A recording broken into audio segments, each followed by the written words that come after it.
In the event of a water damage emergency, call PuroClean of Cenla.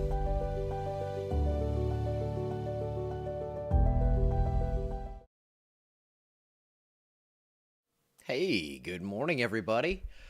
Looking lovely out there. A little foggy. 49 degrees. Dew point's 46 up there at Sibley Lake, but pretty decent morning here. We have some weather to talk about, though. We do have a chance for some severe storms to come into the area tomorrow. I'm still not entirely sold. I still stand by what I've been saying, but we're going to see what happens, and I want you to be ready. So that's the whole thing. If I say, yeah, I don't see it happening, I don't want you to hear warnings coming out tomorrow and be like, well, he didn't think it was going to happen, so yeah, I'm not going to seek shelter. No, I mean, I'm just saying, given the setup, I'm not as impressed as I would be in certain setups. And so that's all we have. And it's possible we get some severe weather, but it's hard to communicate the risk or lack thereof when you're talking about, hey, there could be a brief spin up tornado or nothing.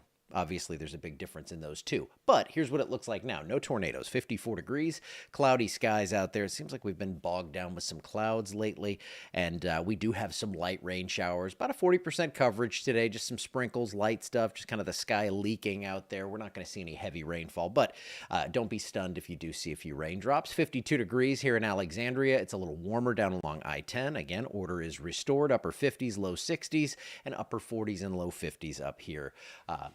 As opposed to the former blizzard areas south of I-10. I still can't believe that happened. I'm still so stunned that happened. Southeasterly winds today about 5 to 10 miles per hour. Winds are really going to pick up ahead of this system. We talk about gradient winds. That's the low and high pressure change. As you go across that, we're going to see strong winds because there's going to be a pretty strong low pressure, pretty strong high pressure, and that difference in between as the pressure tries to equalize is when the wind starts moving. It's actually going to pick up overnight tonight, southeast at about 5 to 15, and then tomorrow we could see gusts well above 30 miles per hour, even outside of storms. And that's where I think our main chance will be for perhaps a severe storm. Cloudy skies today, mid-60s, we start to warm up. Overnight tonight, we only get down to around 60. And there is the slight risk for severe weather. Why is it saying Friday? That should be Thursday. All right, we're going to have to fix that. We'll do that later. But that is Thursday, I can assure you. That is Thursday afternoon and evening. That's when we have that chance to see severe storms. Now, I really think that if there's any sort of risk, it's going to be north of I-10. I think your risk really goes down to the south because it's been so cold down there. Waters are in the 40s and 50s and things like that. So it's hard to get into that really unstable category. Well, hi. Cat just jumped up here. Thankfully, no severe weather, so I don't have to chase her out of here. You behave. Don't turn off any screens. Okay. Slight risk for severe weather, though. Again, I think maybe up this way we have a little better chance, but I'm still going to show you on Futurecast that, you're going to see it. This is about as bad as it gets. So let's go through this. You see these storms. They're just going to kind of work in. Now, that's the front right there through Shreveport and down toward North Toledo Bend there. I don't think we're going to get supercells out ahead of this because the instability is so incredibly low, but we're going to watch to see what happens out here. As this moves, whoops, I went backwards. I'm so sorry. I hit F10 instead of F9. We'll do it again. I'll say the same thing. Okay, you see everything here? La, la, la. Okay, then comes the line of storms. There's the front back through Shreveport. There are the storms out ahead of it. Now let's hit F9, go through.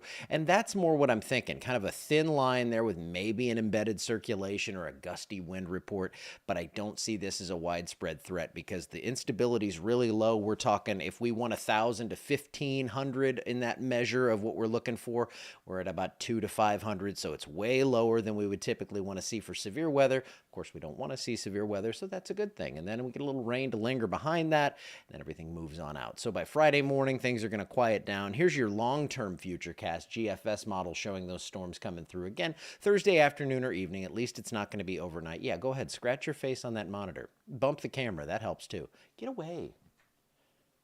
Get away. Okay.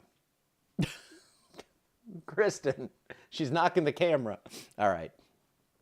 At least it's not important right now. She's just being a little pest. Yeah. Cleo's moving the camera. Okay, so I'm going to go through the GFS then. This is going to actually go on the 24-hour channel. We're kind of beta testing everything, so this forecast will be there, and that's awesome because got to have Cleo featured prominently. And then the rain showers and thunderstorms. Next week, I think we get another another sort of wave of energy perhaps toward the end of the week. Again, we're going to be watching things for the severe threat, but I think as we head into February and March, of course, that's when chances really come up. But for now, we're not looking at a big threat tomorrow, even though we do have that slight risk. This isn't one of those slight risks where I'm like, it's going to be an enhanced and then a moderate. This is going to be a slight risk that barely, qualifies in my opinion. So we're watching closely. But 1 to 2 inches of rain, I think we lean more toward 1 than 2.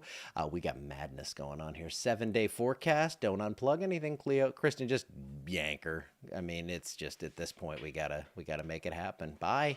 Oh, there we go. Turned off one of the monitors. That's good. I got it. It's back. We're good.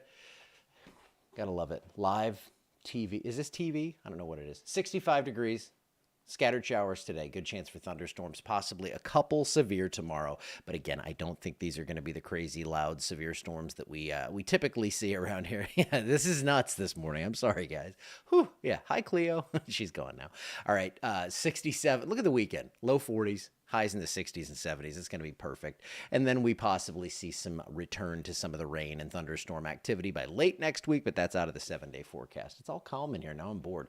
A lot of cold up to the north, a lot of warm to the south. That cold air that everyone's still asking me about everywhere I go. Is that cold coming on February 6th? No, because that site was lying to you. Now they're saying that, well, the warm air is blocking the cold air. Well, that's kind of how it happens. Anyway, so yeah, we have cold air to the north bottled up. We have warm air down here. We have that battle of the air masses. We have storm systems running through here, so a lot of rain and thunderstorms in the forecast in that time frame. It's going to be busy. No snow, no ice, so good for you if you don't like that kind of stuff, and good for me that I made it through this without the cat unplugging everything. I'm going to get out of here. I'm going to come back tomorrow. I'd say I'd shut the door, but usually she sits over there, and she's a good girl, so we're going to give her another chance. But thank you for hanging out with me and my cat and Kristen. She made an appearance as well. Have a great day. I'll see you back here tomorrow.